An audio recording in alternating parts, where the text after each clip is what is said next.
Je vais parler d'un sujet de la guerre du Vietnam qui s'est produite le 29 juillet 1966.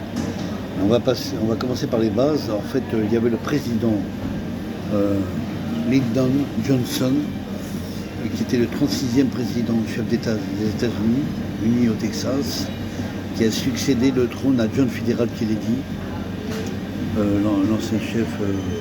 l'ancien président Kennedy. Voilà. Donc alors à la suite de ça, il y a eu un prétexte d'un accident naval qui s'est produit là-bas, au Vietnam, et donc sur le golfe, en Tonkin, voilà.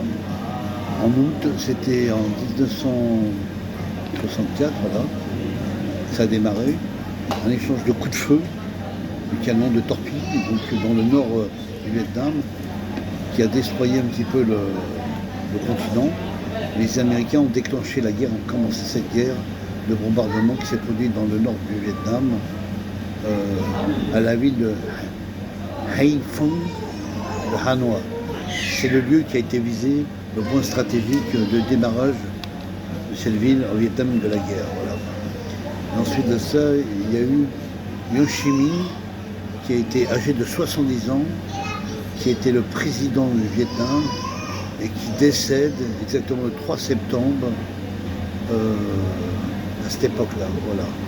Il décède le 3 septembre voilà, dans les années 66. Voilà. Donc, triste nouvelle. Donc, il succédera son poste à John Phu Trong, qui est on va dire le chef, le représentant du Parti communiste vietnamien, voilà, un parti communiste de gauche. Et donc c'est lui qui fut remplacé l'ancien dirigeant de Ho Chi Minh. Voilà. Et donc la guerre se déclare, et donc des bombardements, des crashs d'armée, comme vous savez très bien quoi. Donc sur le nombre de soldats vietnamiens, il y a eu, en tout et pour tout, il y a eu 1 300 000 morts, 1 300 000 morts, pardon.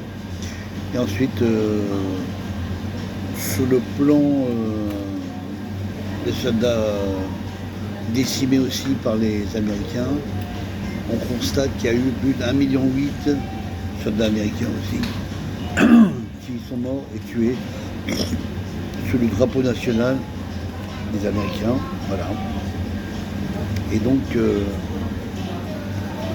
la guerre s'achève automatiquement par la suite dans ces hostilités. Je vous donnerai un peu plus le délai du parcours de cette guerre en deuxième partie. Et donc, ce fut quand même, je crois, un rapport de force sous une forme peut-être de colonisation ou pas. Mais bon, je pense que le Vietnam était complètement assez indépendamment de son pays, de pouvoir se contrôler, se diriger, se décider en lui-même. Ce que fait actuellement aujourd'hui.